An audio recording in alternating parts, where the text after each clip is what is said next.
봉호 권태원 선생님 탄신 125주년 스승의 날 기념 제2회 봉호 학술대회에 참석해 주신 여러 내빈 또 행사를 준비해 주신 여러 관계자분들께 감사의 말씀을 드립니다.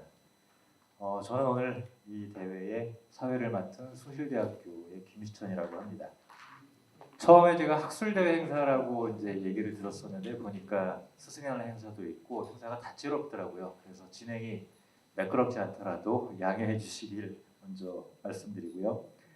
학인들께 베풀어 주신 큰 가르침과 사랑을 각자 되새기면서 감사의 마음을 올리는 시간을 갖도록 하겠습니다. 잠시 묵념을 드리겠습니다. 일동 묵념.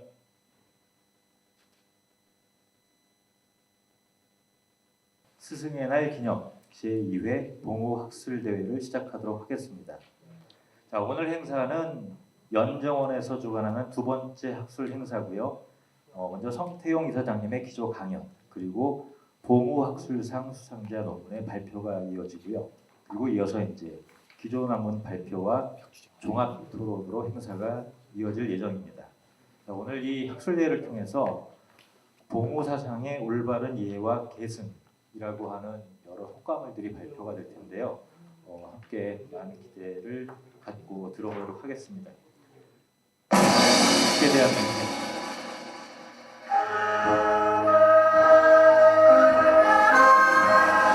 나는 자랑스러운 태극기 앞에 자유롭고 정의로운 대한민국의 무궁한 영광을 위하여 충성을 다할 것을 굳게 다짐합니다.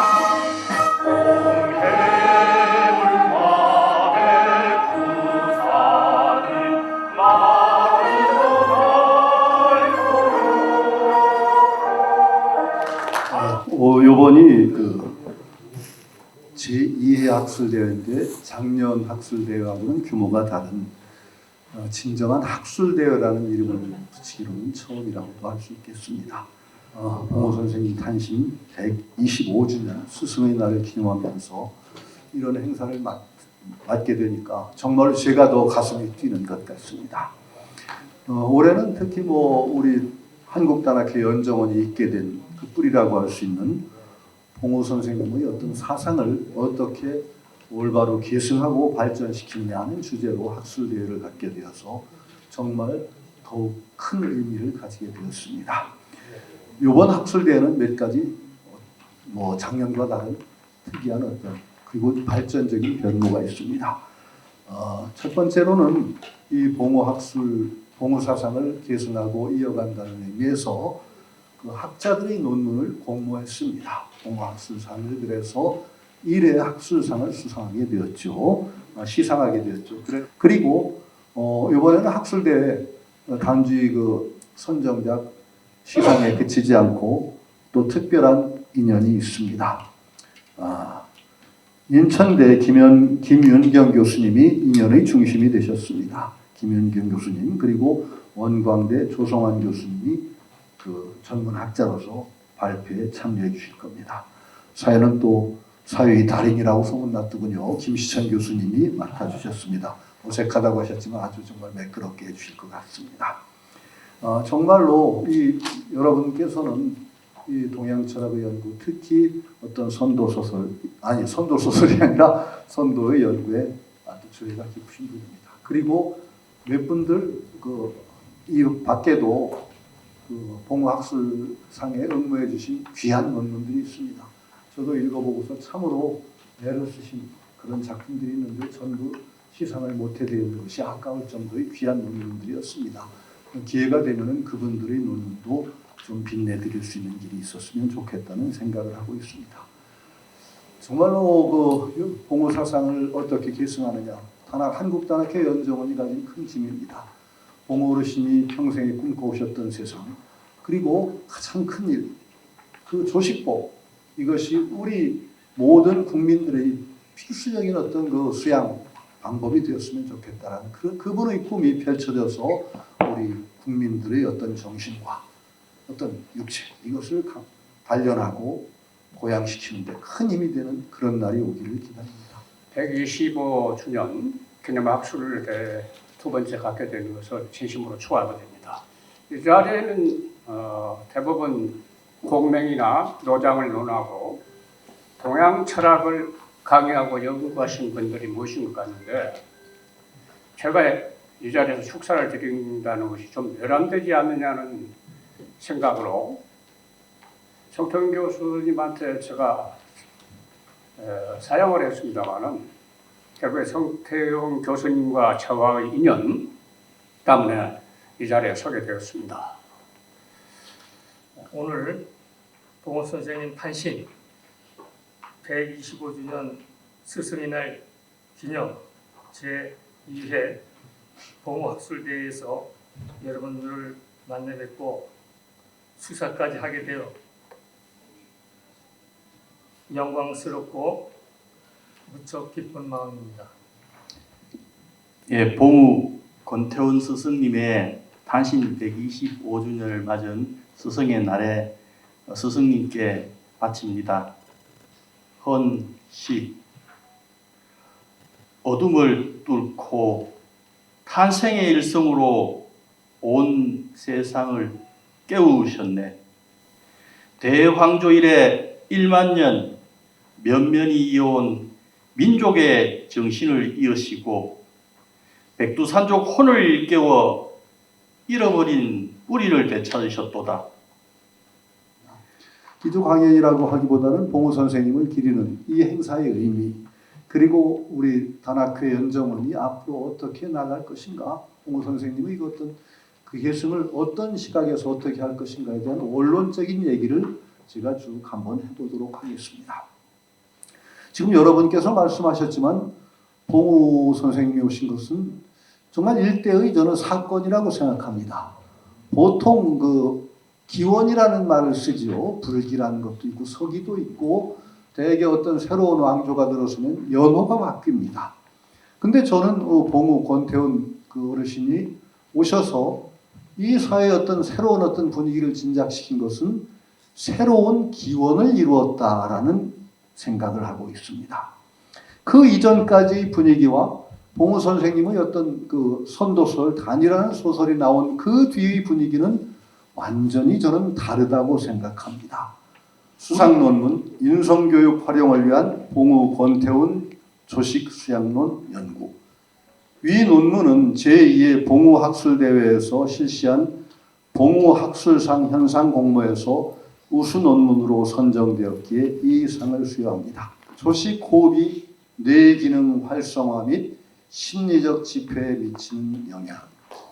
자, 먼저 제가 첫 번째 봉우 학술상에서 최우수상을 받아서 너무 영광이라고 생각을 합니다. 사실은 이 상을 각 지부에서 매주 전심 수련하시는 분들이 있는데 그분들도 같이 이제 이 영광을 나누도록 하겠습니다. 그리고 연정원 회원분들께서 선생님 유지를 받고자 열심히 노력하시는데 그러한 어떤 격려로 제가 대표로 받은 게 아닌가 하는 생각이 들었습니다. 아무튼 너무 감사드립니다. 자, 그리고 제가 오늘 발표할 주제는 인성교육 활용을 위한 봉우 권태훈 조식 수양론 연구입니다. 그래서 이제 발표는 앉아서 하기보다 PPT 때문에 제가 서서 하도록 하겠습니다. 그리고 발표 책자를 보시면서 차례대로 넘어가도록 하겠습니다. 자, 봉우 권태훈 선생님은 이제 1900년생이시죠. 그래서 근현대 한국 유학자 그리고 교육과 이시면서 조식 수양 실천가로 제가 이제 그러한 측면에서 주목을 해서 논문을 썼습니다. 왜냐하면 이 조식이라는 이제 용어가 육아 철학에서 어떤 그 유래가 된 거로 이제 자료 측면에서 나왔거든요. 그리고 봉우 선생님의 어떤 학문적인 어떤 기본 바탕은 사실은 유학적인 것을 많이 이제 말씀을 하셨습니다.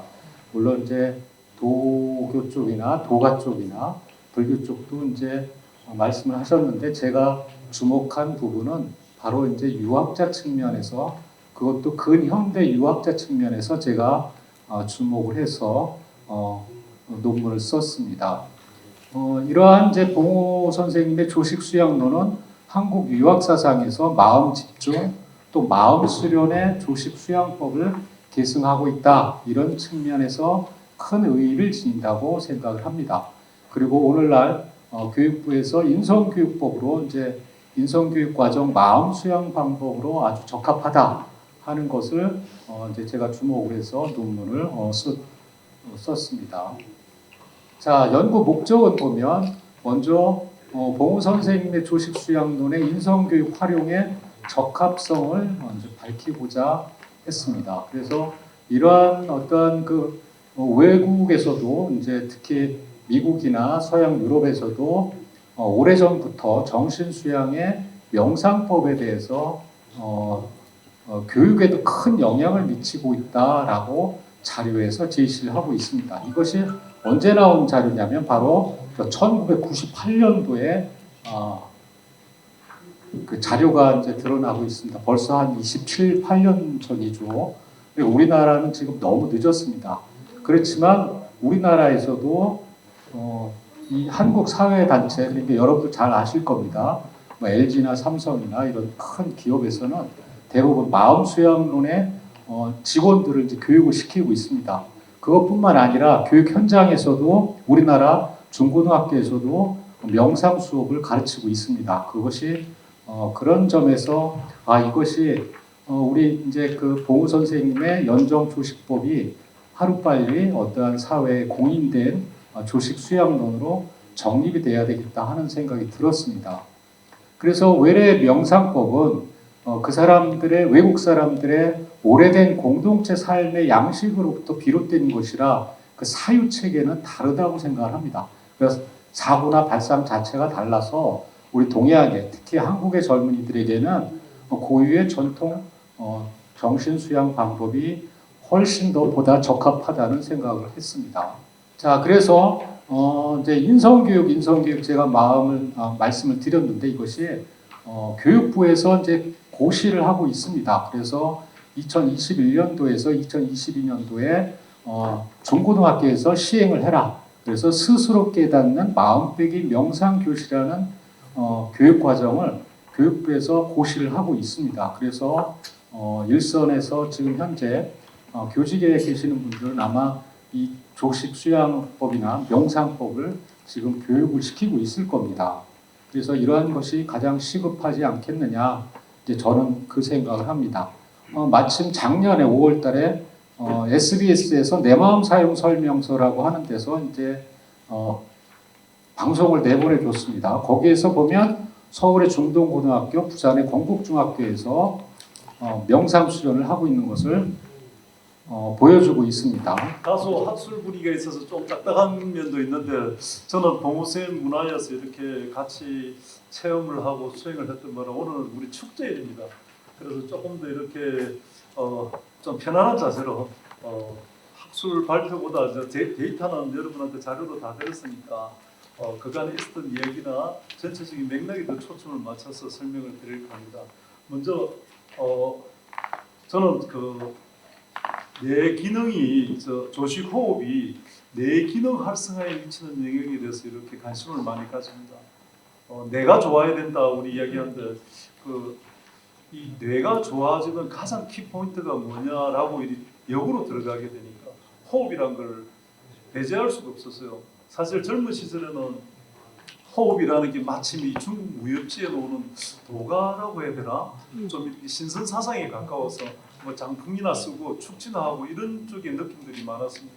근데 제가 오히려 첨단 과학이라 할 수 있는 신경과학을 전공하면서 그 첨단 과학에 지금 외국의 최첨단이죠. 외국의 신경과학자들이 지금 역으로 들어오는 게 오히려 명상과 호흡에 관련돼 있다 싶어서 국내에서 제가 조금 더 이 분야를 한번 개척해 보자 해서 한번 밝혀보고자 했습니다. 자, 이 앞에가 안 나오네.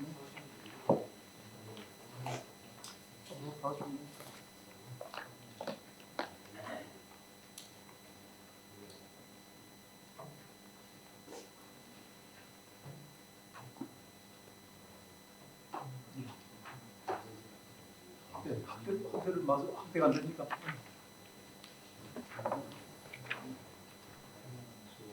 아니 저 페이지 순서를 딱 해주시고.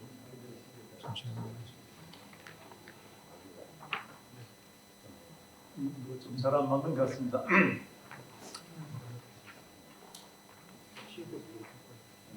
예, 그냥 이렇게 시작하면서 가서 좀 도와주시고요. 여기 보시면 우주입니다. 혼돈이죠. 우리가 어디서 태어났느냐고 물으면 누구나 물을 수 있다면 사실 답하기 힘듭니다.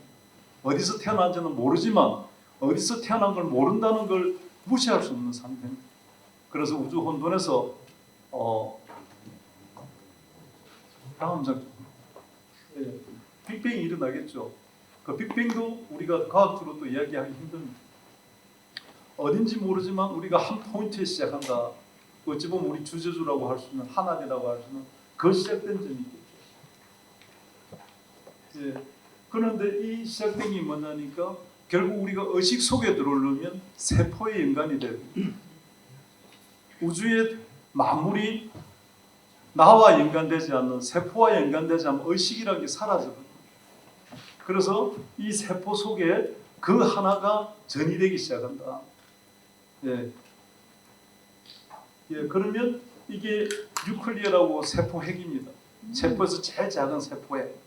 이 세포핵에 보시면 여기에 지금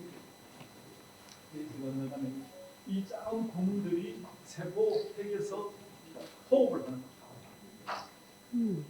이 호흡 구멍이 하나하나가 호흡을 하는 게 아니고 이 구멍 전체가 동시에 호흡.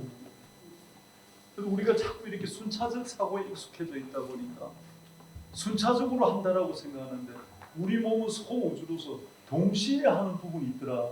오늘 제가 봉호생 탄신 125주년을 기념하면서 제일 던지고 싶은 메시지가 그렇습니다. 순차적으로 가는 그 철칙이 있지만 동시에 가는 철칙도 있더라. 여기 세포를 통해서 보여주는 건 세포가 이 한 구멍에서 호흡을 하고 여기서 그 다음 하고 여기서 그 다음 하고 이런 게 아니더라. 동시에 하는. 그러면 저 동시에 하는 걸 누가 조절하느냐? 의문을 가질 수 있겠죠. 예, 그러면 이 세포 이게 지금 시냅스 연결되는 상태인데 이 세포와 두뇌가 서로 연결하는 거죠.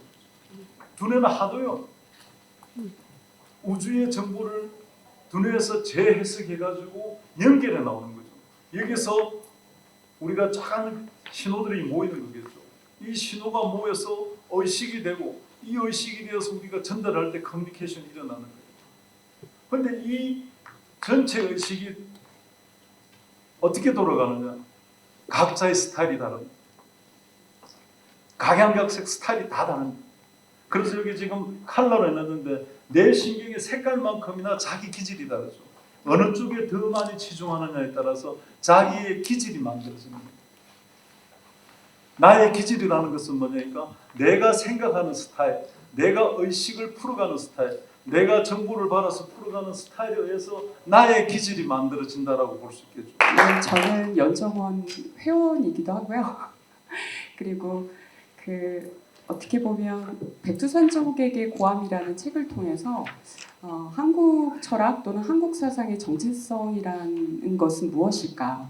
그것을 좀 학문적으로 좀 탐구해 봐야겠다라는 생각을 약관의 나이 때 처음으로 해봤던 것 같습니다. 그러니까 이러한 연구의 길을 걷는 데 있어서 어떻게 보면은 큰 이정표 같은 역할을 하셨던 분이 봉우 권태훈 선생님이었던 것 같습니다. 저한테는요.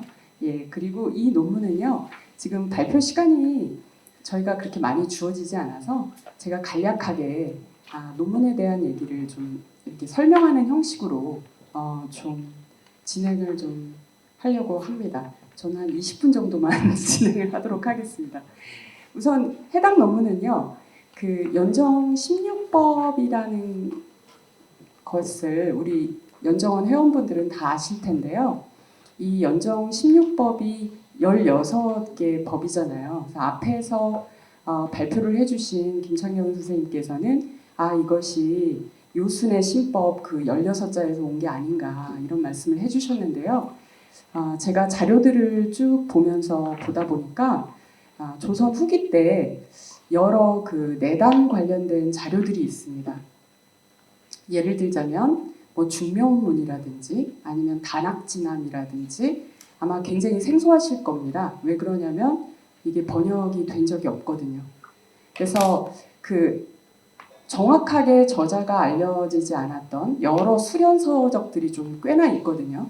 그런데 이런 서적들이 가지고 있는 특징이 하나 있습니다. 어떤 특징이냐면요. 이게 굉장히 중요한 지점인데 목판본이나 금속 활자본이 없어요. 그 얘기는 뭐냐면 정식 출판된 적이 없는 책이라는 뜻입니다. 그러니까 전부 다 이런 책들의 특징은 다 필사본입니다. 그래서 필사본에서 필사본으로 이어졌고 정식 출판을 거치지 않은 책들인 거예요.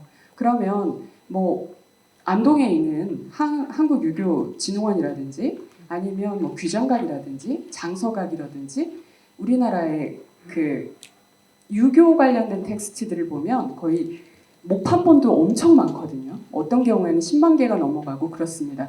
그런데 한국 도교, 좀 더 세밀하게 얘기하면 조선도교 관련된 자료들은 목판본이 없어요. 금속활자본도 없습니다. 그러니까 그만큼 세력이 굉장히 작았고 그리고 또는 은밀히 이렇게 사람과 사람을 통해서 전수되어 온 바가 컸던 걸로 보여져요. 그런데 제가 이 논문에서 주목하고 있는 점은 뭐냐면요. 뭐 해동의 선맥들을 기록했다라고 하는 한무회의 해동전도록 그리고 뭐 중묘문 이런 책들을 보면요. 하나같이 뒤에 네 단을 이런 식으로 수행해라 하는 구결서들이 붙어 있다라는 겁니다. 그런데 거기에 붙어 있는 것 중에 상당 부분은 뭐가 있냐면 정념에 용오결이 붙어 있고요. 용오결 하나만 붙어 있는 경우는 거의 없고 항상 하나가 더 붙어 있거나 두 개가 더 붙어 있어요. 구결이. 단전호흡을 하는 방법을 논한 것들이 있습니다. 그게 하나가 뭐냐면 단서구결이라는 게 붙어 있고요. 또 하나는 동국전도 16결이라는 것이 붙어 있습니다. 그러니까 단전호흡을 이렇게 해라. 이렇게 하면은 도를 얻을 수 있다. 근데 그 구결서들이 하나같이 전부 다 16법이라는 것입니다. 그래서 저는 이 논문은 저의 하나의 어떻게 보면 추론일 수도 있는데요. 연정 16법은 바로 그 전통적으로 내려오는 그 16법의 형식을 아마 권태훈 선생님께서 직접 접하셨고 그 동국전도 16결은 말 그대로 동국당 그러니까 우리나라에만 전승되는 16가지 법이란 뜻이거든요. 그래서 그것의 영향을 받아서 16법이라는 형식을 취한 것이 아닌가. 그러나 내용은 조금 다릅니다. 그러나 논문의 말미에서 제가 좀 더 설명을 드릴 텐데요. 동국전도 16결하고는 비슷한 부분이 굉장히 많습니다. 이제 제가 더 자세하게 말씀드릴 수 있는데 그거는 논문을 참조하시고요. 하나를 예를 들자면 육통해에 대한 내용들이 동국전도 16결에는 있는데 그것을 그 봉우수단기에 보시면 또 육통해에 대한 설명을 따로 넣어놓고 있다라는 점입니다. 그것 말고도 좀 유사한 지점들이 조금 있어서 그러한 내용들이 이 동국에서 정확하게는 조선 정기로는 안 보이고요. 문헌적으로 실증적으로 따져보면 임난 이후로 보여지는데 임난 이후에 4단의 요결을 적은 구결서들이 가지고 있는 형식이라든지 아니면 특징적 사유들이 연정 16법에도 보인다라는 것이 제가 한 논문의 내용이라고 볼 수가 있겠습니다. 여기까지 제 내용을 잠깐만 소개하고요. 저는 따로 PPT는 준비를 못했고요. 거기 자료집에 이제 89쪽인가요? 네, 거기 있는데 이미 저희 예정된 시간이 7분이나 지나서요. 제가 이걸 따로 읽지는 않고 어떻게 이 글을 준비하게 됐는지 배경 설명을 10분 이내 정도로 간단하게 말씀드리고 내려갈까 생각하고 있습니다. 예, 양해해 주시면 감사하겠습니다. 제가 이제 봉호 선생님 처음 만난 거는 이 원고를 준비하면서부터입니다. 두세 달 전에 김민경 회장님이시죠. 한국철학사연구회 전화를 주셔서 한번 해보라고 어제 전화를 주셨을 때 제가 수련을 하는 사람이 아니라서 이거 좀 어렵겠다 했더니 어쨌든 뭐 해보라고 항상 의뢰하시는 분들은 저희 또 회장 장에 약해가지고 수락을 했는데 그때 이제 제가 들었던 그 정보는 그 단이라는 소설의 주인공이시다. 그래서 단이라는 소설이 나왔을 때 저 아마 중고등학교쯤 됐을 텐데 워낙 유명해서 저도 들어본 거는 같았습니다. 그래서 이제 신선, 선도의 이미지가 떠올랐죠. 한 20여 년 전에 제가 일본으로 유학을 갔을 때 유학을 간 이유가 중국의 도교 텍스트를 읽기 위해서였습니다. 이른바 도장경이라고 하는데요. 그때 이제 중국 철학을 하는데 유교나 불교는 우리한테 너무 친숙하고 사찰도 있고 유교는 우리 문화 그 자체인데 이 도교는 이제 도저히 접근이 어려웠습니다. 저한테는 무엇보다도 그 도장경이라는 팔만대장경에 버금가는 그 방대한 텍스트가 있는데 그걸 읽을 수가 없었죠. 가르쳐준 사람도 없었고 그래서 무작정 이제 일본에 가서 한 6년 동안 도장경만 읽다 왔는데요. 다만 이제 제가 읽었던 도장경은 근세의 내단 쪽은 아니고요. 위진남북조 시대 막 도교가 형성되던 시대였습니다. 그때 형성되는 그 계기나 모티브는 불교를 수용하는 겁니다. 뭐 불교의 윤회 전승이나 또는 불교의 어떤 그 경전 구조, 설법 구조 막 그런 불교 용어들을 대대적으로 수용해서 도교라는 체계를 만드는 게 이제 4, 5세기쯤 되고요. 그때 처음으로 우리가 아는 고유 명사로서의 도교라는 말이 정착을 합니다. 상당히 늦죠. 4, 5세기면. 그러니까 유교, 불교, 도교의 하나로서의 도교. 그 이전에 도교 개념이 없었던 건 아닌데 그때는 뭐 묵자에도 성인의 가르침으로 도교 이런 표현 나오니까 우리가 아는 도교는 아니죠. 근데 그 4, 5세기 우리 삼국시대입니다. 그래서 우리 국사 시간에 뭐 연개소문인가요? 고구려 뭐 소수리 왕 때, 뭐 어느 왕 때 도교를 수용했다. 그게 6, 7세기, 5세기 이후인 이유가 중국에서 그때에 비로소 도교가 성립을 했기 때문입니다. 그 전으로 거슬러 올라갈 수는 없습니다. 중국에서 성립 안 한 도교를 우리가 수용할 수는 없습니다. 어쨌든 그런데 이제 그 도교의 성립 과정이 대단히 이제 저한테는 흥미로웠는데 우리가 아는 뭐 진시황이 이렇게 그 방사들을 보내서 뭐 신선 불로 장생의 약을 찾아오게 했다는 그런 또는 뭐가 있을까요? 그 태평경 황로도 뭐 있지 않습니까? 한나라 때 그런 신선 사상을 그 불교의 아주 세련된 이론화 작업이랄까요? 또 방대한 뭐 의례 뭐 이런 경전을 그 벤치마킹을 해서 만든 게 4, 5세기의 도교라는 체계입니다. 그래서 비로소 교라는 그 뭐랄까요? 국가 공인의 가르침의 지위를 획득하게 됩니다. 따라서 중국은 선도에서 도교로 발전하는 역사입니다. 그 뒤로 유불도 삼교라고 하지 유불선이라고는 안 합니다. 중국 사람. 제가 아는 범위 내에서. 그런데 그렇게 하고 이제 귀국을 해서 또 뭐 좀 일이 좀 그래가지고 한국 철학으로 또 바꾸게 됐는데요. 그래서 한국 철학을 하면서 특히 이제 동학이나 원불교나 이쪽 근세 쪽을 하면서 근대 쪽을 하면서 보니까 한국에서는 유불도라는 말보다는 유불선이라는 말을 선호한다는 걸 알게 됐습니다. 이거는 중국 철학의 역사에서 보면 대단히 이상한 현상입니다. 역행을 하는 거니까요. 그죠? 여러분한테도 유불선이 더 익숙할 거라고 생각이 듭니다. 그러니까 봉우 선생님의 텍스트도 선 이야기잖아요. 그래서 처음에 제가 주제를 봉우 선생님의 선 개념이 뭘까 이렇게 좀 잡으려고 했습니다. 근데 지금은 결과적으로는 바뀌었는데요. 그래서 유불도가 유불선으로 한국에서 바뀌었다는 것은 여러 의미가 있습니다. 중국과 다른 무슨 발전사, 그렇죠? 중국의 입장에서는 도교가 축소돼 버린 거고 역행이 된 거니까 그런 게 하나 또 있고 또 하나는 봉우 선생님하고는 관계가 있을 수도 있고 없을 수도 있는데 여러분이 잘 아시는 그 최치원 통일신라 말기인가요? 최치원 7세기 최치원 선생. 9세기인가요? 9세기입니다. 죄송합니다. 통일신라 말기 최치원 선생이 화랑도를 말씀하시면서 화랑의 풍류도를 말씀하시면서 화랑은 중국의 유교, 불교, 도교, 삼교를 다 포함하고 있다. 포함 삼교라는 표현을 쓰셨잖아요.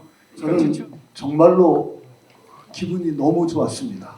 그 아까 노래할 때 기분이 좋아서 막 춤을 열심히 췄더니 그 쿠폰도 제가 받아가지고 좀 미안한데요.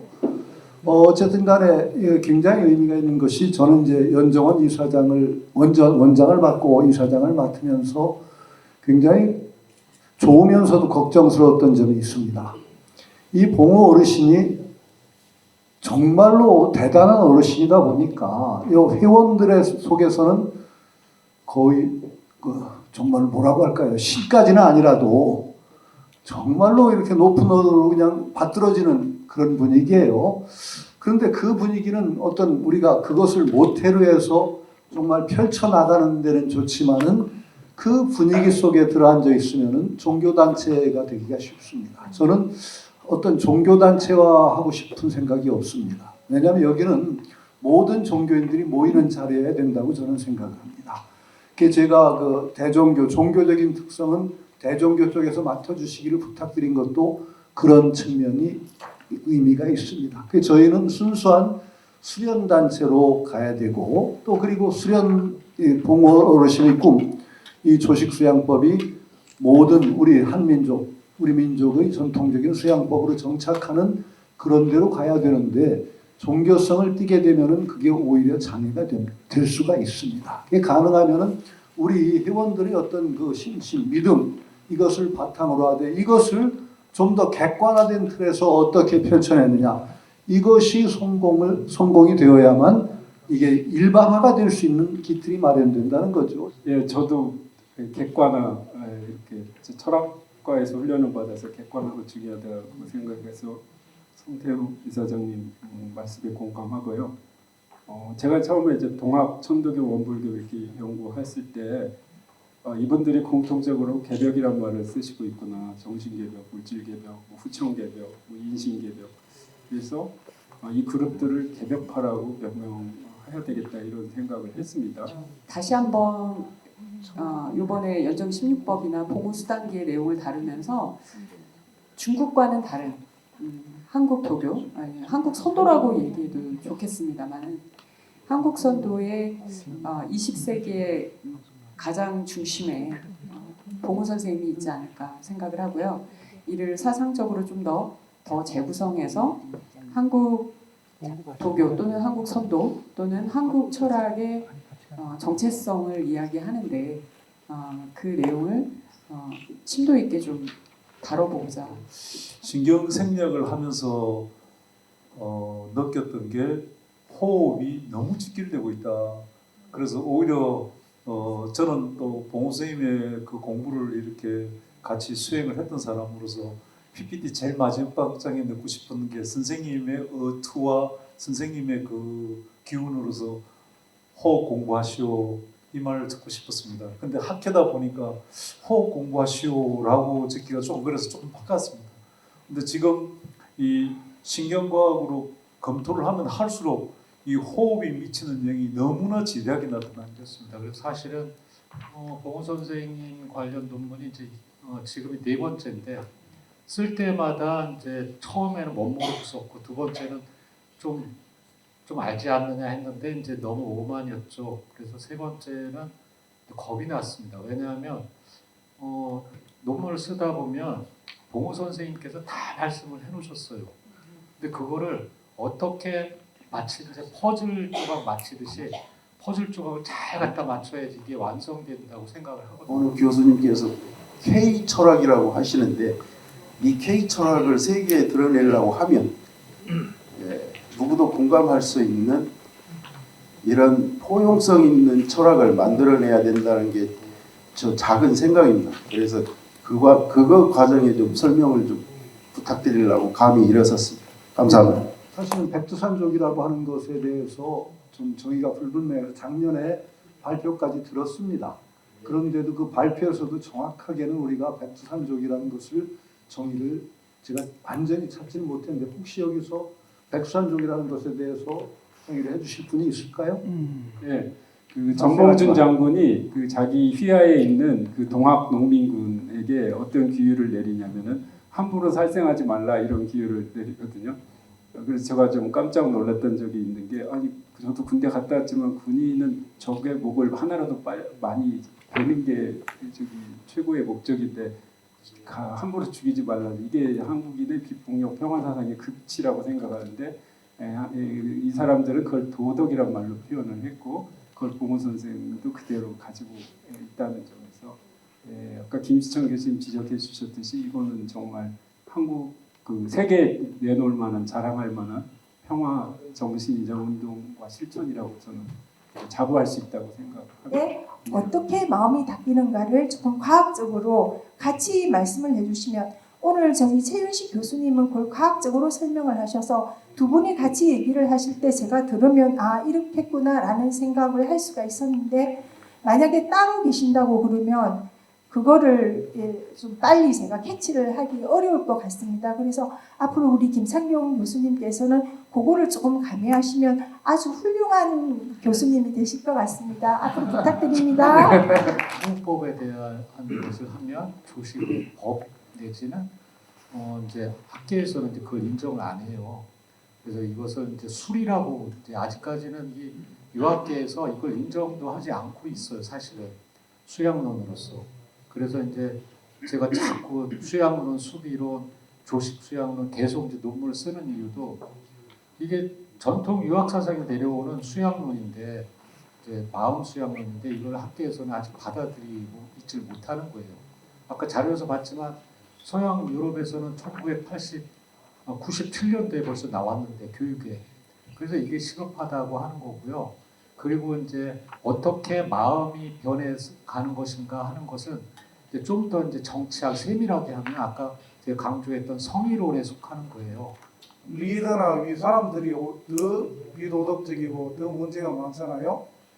그런 부분을 좀 우리가 어떻게 좀 뭐 이렇게 학술적으로만 흘러가고 뭐 또 이렇게 들어오면 너무 독떨어진 이야기하는 것 같고 이런 느낌 주기보다도 접근하기 쉽고 이 사람들 뭐 천부경도 수십 가지고 뭐 너무 많지 않습니까? 이런 게 좀 잘 좀 정리가 돼가지고 우리 국민들이 진짜 이 문화 도덕적인 세계를 리드하는 국민이 될 수 있게 많은 사람들이 쉽게 접근할 수 있는 걸 빨리 좀 연구해 주시면 어떨까 해서 말씀드리겠습니다. 그래서 늘 어떤 관심은 사회와의 세상과의 연결을 잃지 않는 그런 자세를 유지하는 것이 정말 필요하다고 생각하고 우리 연정원 회원들 제가 처음에 말씀드렸듯이 개벽이 돼서 좋은 세상이 오기를 기다리는 존재가 아니라 우리가 그것을 만들어 나가는 주체가 되겠다는 그런 마음에서 공부도 해야 된다. 그러려면 사회와의 관계를 절대로 그냥 자기 내면에서 해소하는 식으로 가서는 안 된다는 게 제 평소의 소신입니다. 지금은 다종교주의라서 모든 초종교를 종파를 초월해서 천부경 삼일신도 참전개경도 공부를 하면은 봉우 선생님의 우리가 지금 현재 오늘의 하는 봉우 사상의 올바른 이해와 개성이 더 첨단화학적으로 밝다고 생각합니다. 어떤 봉우 선생님의 근본 정신을 잃지 않고 있는데 우리들의 어떤 그 입장을 이런 대로 이제 모두 다 할 수 없어서 약간의 제한을 두고 있는 거니까 그렇게 이해해 주시기 부탁드립니다. 저희들이 내년에는 좀 더 그 발전된 모습으로 어떤 그 봉우 선생님의 사상을 학술적인 영역에까지 확대하는 좀 더 한 걸음 나아간 모습을 보여드릴 거라고 약속을 드릴 수밖에 없고 아직은 저희들이 정말 조그만 한 걸음입니다. 약속밖에 못 드립니다. 그러나 저는 분명하게 말씀드릴 수 있는 게 그 연정원의 걸음은 좀 더딜지도 모르겠습니다. 그러나 삿된 짓 하지 않고 한 걸음 한 걸음씩 봉우 선생의 참된 어떤 그 정신을 이어나가는데 나아갈 수 있으려 나아가리라고 저는 생각을 합니다. 속효도 아니고 정말로 나중에 요 정말 조그만 걸음들이 저는 소중하고 쉽게 나가려고 할 때 오히려 큰 후퇴가 있을 수 있다고 생각하니까 여러분들이 계속 성원을 해주신다면 연정의 뜻이 앞으로 크게 펼쳐질 날이 오리라고 믿습니다.